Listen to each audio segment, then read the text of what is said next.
Japan gives $2 million grant to help Dominica beef up its climate resilience. Banana exports to the UK expected to resume in 2 years.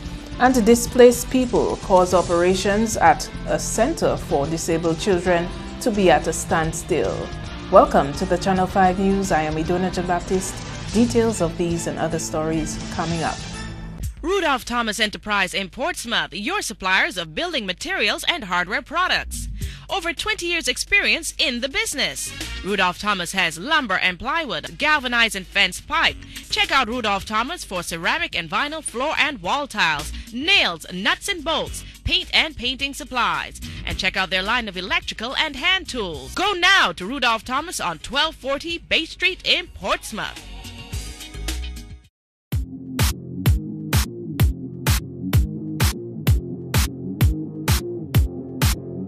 Thanks for staying with us. First up, Dominica has received $2 million in grant aid from Japan to help on its quest to developing its climate resilience. The governments of Dominica and Japan signed the exchange of notes to give effect to the mobilization of grant aid in the amount of 220 million yen or $2 million. Minister for Foreign Affairs Francine Baron said Japan has been a true friend to Dominica and the grant will go towards the country's goal of becoming the first climate-resilient nation in the world. Ladies and gentlemen, we are all aware that the Commonwealth of Dominica has a great challenge in dealing with the after effects of the devastation caused by that monster Hurricane Maria last September. Prime Minister Roosevelt Skerrit has clearly articulated that our response will be not only to build back better, but to execute a plan to make Dominica the world's first climate-resilient nation. This is not an idle hope. The government has embarked on a plan to ensure that we achieve that goal.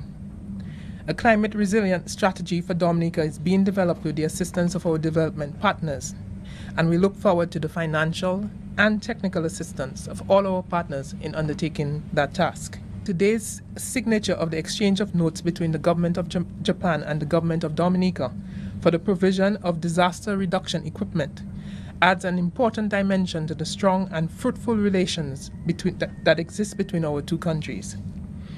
This grant of 220 million yen or $2 million worth of disaster reduction equipment goes beyond Japan's initial provision of emergency support. It will strengthen our capacity to pre-position vital pieces of equipment and thus enable us to respond quickly in the event of future disasters. Japan's ambassador to Dominica says his country remains committed to helping Dominica develop its climate resilience, even more so post-Hurricane Maria. The government of Japan is committed to supporting developing nations in enhancing their resilience to climate change. Japan, as a proactive contributor to world peace and stability, and as a nation with many small islands, has been active in tackling climate change issues. The grant agreement to be signed today is a part of Japan's global efforts to support developing countries in responding to climate change.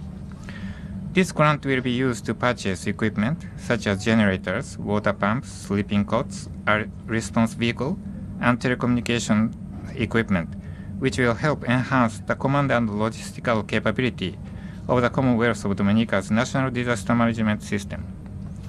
I believe that the procured equipment will also help the government and people of Dominica in recovering from the damages inflicted by Hurricane Maria and enhance their preparedness against future extreme weather events. Minister for National Security Reuben Blackmore says Dominica will need continued support from its international partners to realize its vision of climate resilience. This grant aid signing ceremony this morning is yet again another demonstration of the commitment of the Japanese government to Dominica's overall development. There's a long history of functional cooperation between these two countries. And over the years, the government and people of Japan have actually been very much instrumental in assisting us in forging our way forward. This morning event is very significant for us, especially post-Maria. You heard from our Prime Minister our commitment for making this country the first climate-resilient country in the world. It is going to be a long and difficult track, and therefore we're going to need the support of all our friendly governments and friends. And the provision of this equipment will further assist us in ensuring that we embark in a very practical way on issues of mitigation and disaster management, especially from the community level. In other top stories, select farmers will be chosen to receive imported tissue culture banana plantlets donated by Martinique. Dominica received the first shipment of 2,200 of the Gal Cavendish variety plants from Martinique on Wednesday. Coordinator of the Banana and Plantain Management Program, Angus McIntyre, said they were actually produced in Israel. They originated from Israel. They call it the Promised Land, but it originated from Israel. It was wind and hadn't in Martinique, and basically the Martinique company gave us a donation. The plants actually came from Antilles Vitro plants. Okay. That's a company in Martinique that produces all these plants for all the farmers in Martinique. So they gave us that donation. We also have strong links with Holdex Environment. That's a company who are providing us some organic material to actually help, to help increase the productivity of the plants. All that is being done through Dominic Corporation. I must thank them. They gave us a lot of assistance. Dominic Corporation through Miss Ed, Jennifer Ed. They're the ones that have been facilitating us quite a bit.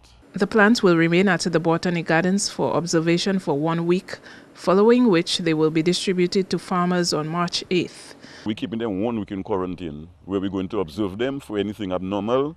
We'll provide some treatments, and then the following week, from March 8th, put it that way, the plants are supposed to be out to the farmers. Okay. I should also mention that on March 7th, the same technical team from Martinique, they come into Dominica, and basically they do it at their own expense. They're basically really helping us. They come to Dominica. We'll be doing a demonstration on D-Les Warrington farm in Calibiche. Yeah. So all the farmers planting these tissue culture plants, along with the extension staff, will come there and they'll demonstrate how to have it done. And from the following day, plants have to start to go in the soil. Farmers with interest who have a reputation for producing good quality bananas will be given priority for receiving plantlets. We cannot take a new clone and start it for novice, you know what I mean? Although they may do good. We try to put in a limit by giving everybody a certain amount. But when the Matican team visited and they saw some areas, they visited about a week or two ago to look at the areas where the plant's going to be going, how to dig the holes and everything. So they visited, and based on what they saw, they were satisfied with the 2 farms they saw. But the 2 farms they saw basically taking roughly about 900 plants. So they say we're going to go ahead with that. The initial thing, a few plants, we don't want to spread the variety all over the island, because we need to collect some data on it. Even if we know it will work, we need to collect some data on it. And along with that, I should mention that the Ministry of Agriculture will be holding back about 50 plants. And we'll put an agricultural station where we'll collect data as to the growth, the bunching, resistance to certain pests and diseases, and all the works and so. Dominica is expecting Martinique to donate another 2,200 plantlets in a month's time. Still on the agriculture scene, Dominica has given itself a 2-year time frame in which to resume its banana supply to the United Kingdom market. Andrea Lui has that story. That's according to Permanent Secretary in the Ministry of Agriculture, Dr. Reginald Thomas. Thomas says the ministry is taking steps to revitalize the banana industry as they have to start from ground zero in setting up the proper benchmarks for the exportation of banana to the regional and international markets. As we speak, bananas have begun to bunch, and so by June we should expect bananas available for consumption. Prior to Maria, we were at the point of setting up our certification system to get us ready into the market. Everything got destroyed, including the sheds that we had constructed, so we are back down to zero. I suspect it will take us between 18 months to 24 months to get us ready as it relates to setting up the certification system, everything ready for the UK market. But bananas and plantains should be back by June, July. Among the initiatives of the ministry is the importation of banana plantlets from the French to enhance Dominica's production of high-quality, disease-resistant bananas. The ministry is also, we are also doing other initiatives. So we are presently, this morning, we are receiving about 2,200 tissue culture plants, which will again be put into the production. It's a hybrid. It's a different. It's coming from Martinique through some of our cooperation arrangements with the Martinican government. So we are getting these plants which we'll put into production as well. It gives us an opportunity again to increase our production and productivity, and to assist the whole sector as our subsector as we rebound, as we rebuild our agriculture. The government has also already paid for 30,000 tissue culture plantlets from a facility in France, which will be incorporated into the production landscape in the upcoming months. Andrea Louis, Channel 5 News. You're watching Channel 5 News. Stay tuned. We'll be right back.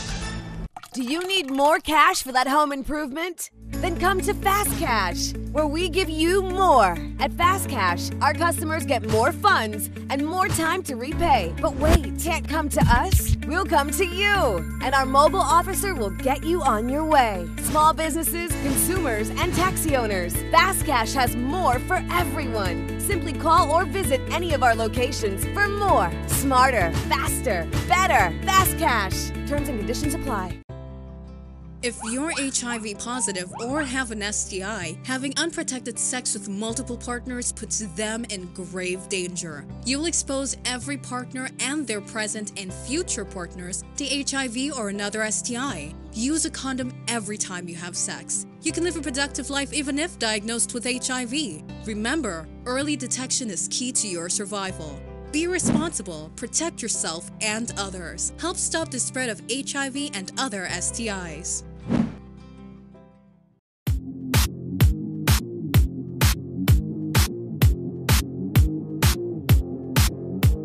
Welcome back. 12 disabled children from the north of the country will have to wait a bit longer to continue receiving remedial help.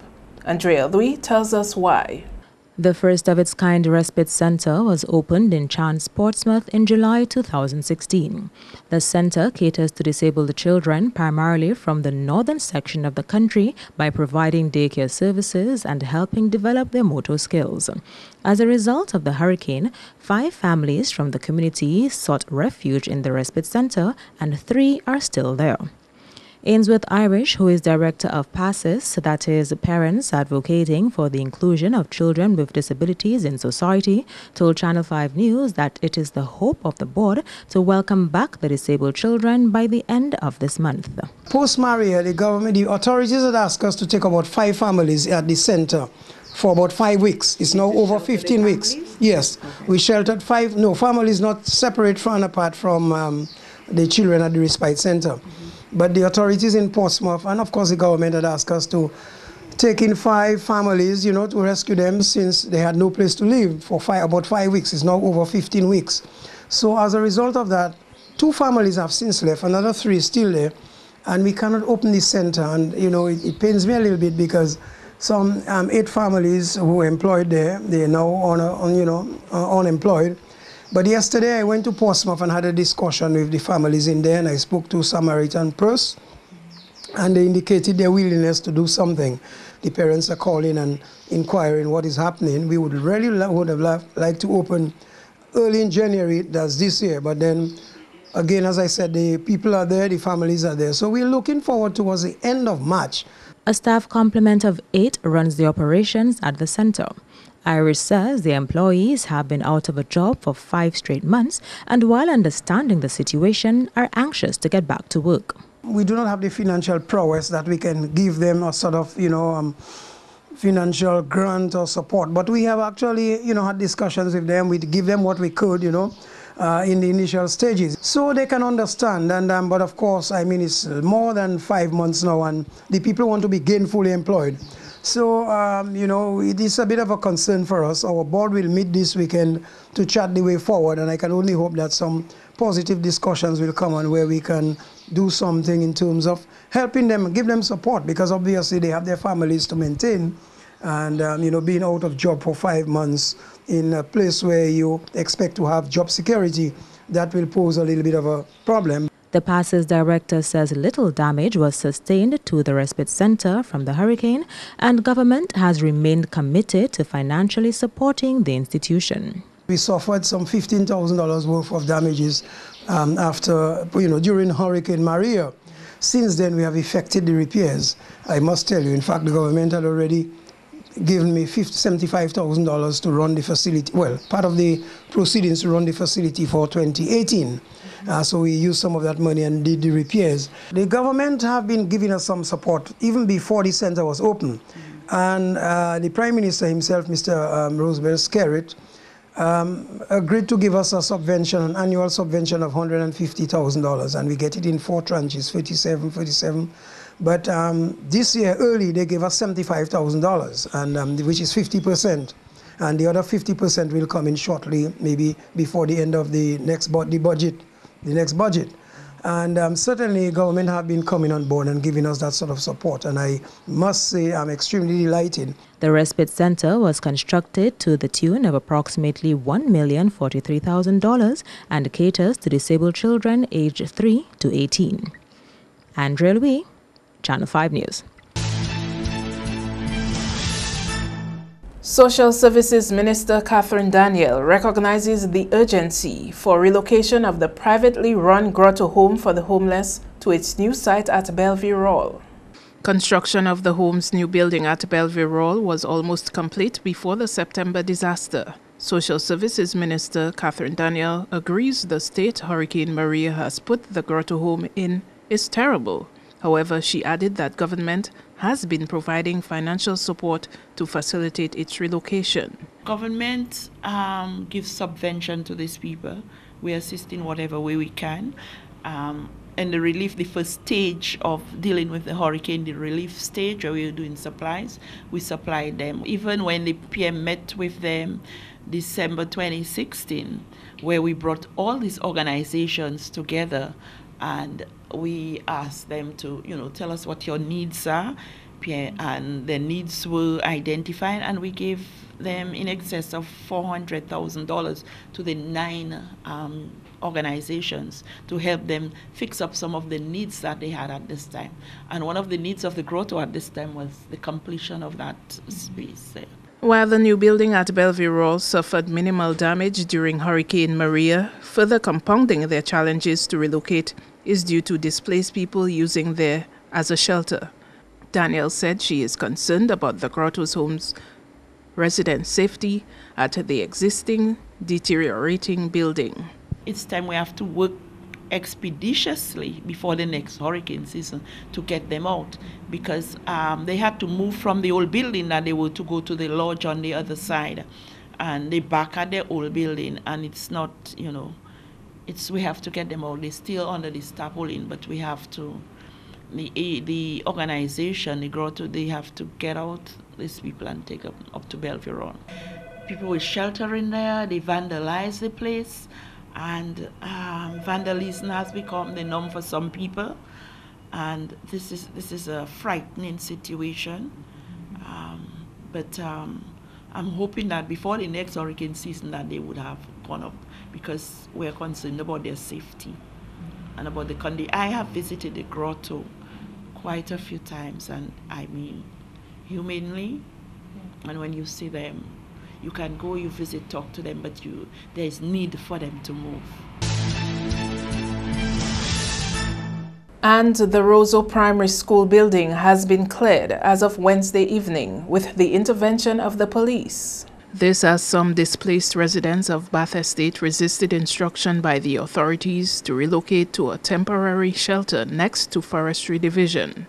28 people sought refuge at the Roseau Primary School since Hurricane Maria, causing the school's classes to shift to the Teachers College building at Bath Estate.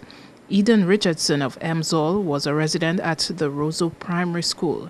He says he and 8 others acting on instruction had already moved to the Bath Estate Community Center on Tuesday with no resistance. When they came for us, there was no police, because we were going to this apartment, that we were going to the community center. The second day, that was yesterday, they had to remove them.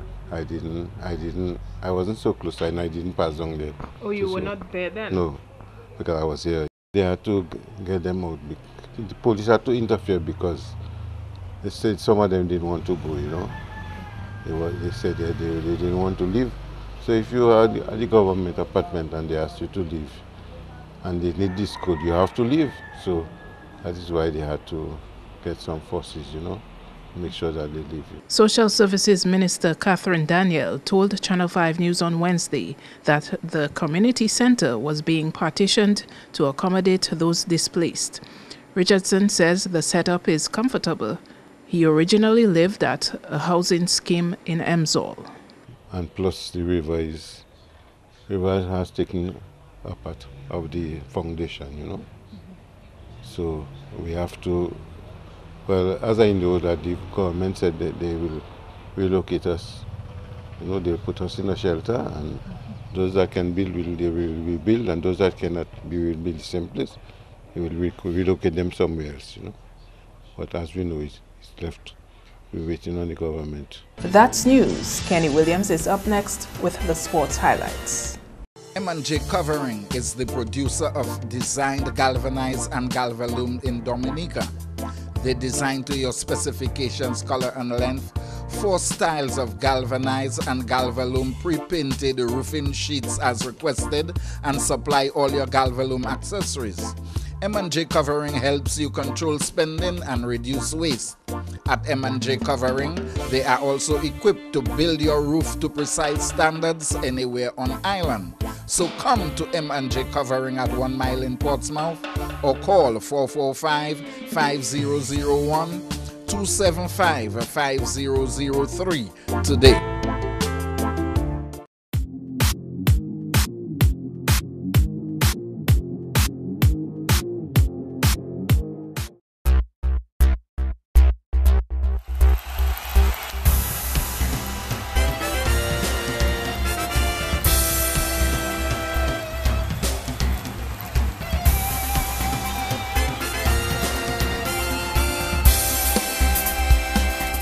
First up in sports, Windward's Volcanoes Chief Executive Officer Gregory Shillingford is happy that his team came home with the Super 50 Cup Championship title amidst many challenges caused by Hurricane Maria. He says the Volcanoes finished in the top 5 in the regional 4-day competition, then went on to win the Super 50 Cup after having to continue training in Grenada. They suffered the catastrophe of Hurricane Maria and had to move to Grenada to complete their training. Then they began their season. And to wrap up things, they were victorious in the regional Super 50. This means that at least we have brought home the bacon in one of the 2 competitions, and we are pleased for that. I think that the team in the Super 50 demonstrated what I would say is not only the best performance in winning, but also having won 7 games straight. Isn't that correct? 7 games straight. No other team achieved that record. And it means then that the team grew from strength, or from having lost 3 matches, their first 3 matches, and then they won their last 7 matches. It means that under the coach Andre Coley and the captain Shane Shillingford, assisted by the other key players, one of which is here today with us, or 2 of which are here today with us, Mr. Theophil and Mr. Athanes. You know, they achieved the teamwork necessary for achieving success. Meantime, Volcanoes captain Shane Shillingford noted it was an all-round performance from the team which got them the victory. If I remember clearly, we had a meeting, a bowlers meeting, and the coach met with the batsman individually. And like I say, the one thing we kept in our mind, we know that the more we play together, is the better we get in tournaments. And yes, we were losing, but the spirit was still there. We were just trying to get everybody to be more consistent in terms of if we going down, we're going down together. If we're gonna win, we're gonna win together. That pep talk that we had that evening, I think from there everybody just believed, and we just never looked back. Given the challenges that we had, like I say, we really cannot explain what it means to us in terms of how coming from the bottom and winning the championship. It's obviously an ecstatic feeling. It's one to remember. We had a full support with the staff, the coaching staff, management and stuff. And it was just tremendous. Meanwhile, leading run scorer in the ICC Under-19s, Alec Athanas, who struck the winning run of the tournament that gave Volcanoes the win, says it was an honor to play for the team. The 19-year-old shared a 31-run, 8-wicket stand with captain Shane Shillingford to finish on 23 not out. To be honest, I felt normal actually, because some people told me that I looked like I wanted to bat the rest of the deliveries. I didn't feel no way, to be honest, because I'm pretty level-headed when it comes to this situation, so I didn't feel no way, to be honest. Most of these stuff that just happened haven't sunk in as yet. So I kind of felt normal. I was very lucky, I would say, to get a chance to go up to even join the Windward's team, and I was very lucky to get a chance in the finals. Apart from winning the championship, Volcanoes' Kavem Hodge was awarded Best All-Rounder, Shane Shillingford leading wicket-taker, and Andre Fletcher Best Wicket-keeper. Meantime, Kavem Hodge has recently been called up to the West Indies A squad. The news of Hodge's selection was made known at a press conference for Windward's Volcanoes on Thursday. Channel 5 Sports spoke with Windward's Volcanoes Chief Executive Officer Gregory Shillingford, who says Hodge has what it takes to go far in the sport. Kavin was also a leading performer in the 4-day tournament. He averaged over 45 runs per innings, and that performance put him in the A ranking together with Devon Smith, who scored over 1,100 runs. So Kavin, he did a lot of bowling and took wickets. So he continued all-round performance in the Super 50. As I understand, I haven't seen the report officially, I understand that he's been selected to the A team for the one-day internationals, and it's a situation where his good performance this season was acknowledged and drafted into the team. So we congratulate him. Meantime, Volcanoes captain and fellow team member of Hodge, Shane Shillingford, says he is proud of Kavem and expects great things from him. Like you talk about Kavem Hodge, I think Kavem has been given the opportunity to open the bowling, and even when we lose quick wickets and stuff, to consolidate and stuff like that for us, and it really brought out the best in him. I want to wish him the best on the A team. I know he's a player, he's very hungry, and he'll give it his best. Kavem has scored a total of 955 first-class runs from 22 matches and taken 5 wickets in the same. He boasts figures of 408 List A runs and have taken 25 List A wickets, all from 24 games played. And West Indies went on to defeat United Arab Emirates by 32 runs in a warm-up match on Thursday. Sent into bat first, West Indies was dismissed for 115 in 33.4 overs. The Windies batsmen struggled to get runs, with Shimron Hetmyer scoring the highest for his team with 20. Imran Haider took 4 for 16 for UAE. Set 116 for victory, UAE was bowled out for 83 in 29 overs. Nikita Miller then saved the day for West Indies when he took 5 wickets for 20 runs. Kemar Roach also assisted in that regard with 3 wickets for 15 runs. That's all the sporting highlights for now. I am Kenny Williams. Join us next time.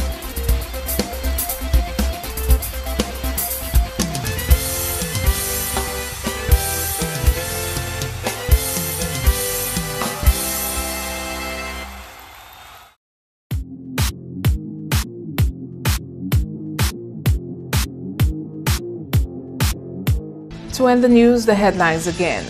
Japan gives $2 million grant to help Dominica beef up its climate resilience. Banana exports to the UK expected to resume in 2 years. And displaced people cause operations at a center for disabled children to be at a standstill. Feel free to contact us at news@marpin2k4.com. You can also access our past newscasts on our YouTube channel. On behalf of the entire production team, I am Idona John Baptist. Thanks for watching. Join us again tomorrow.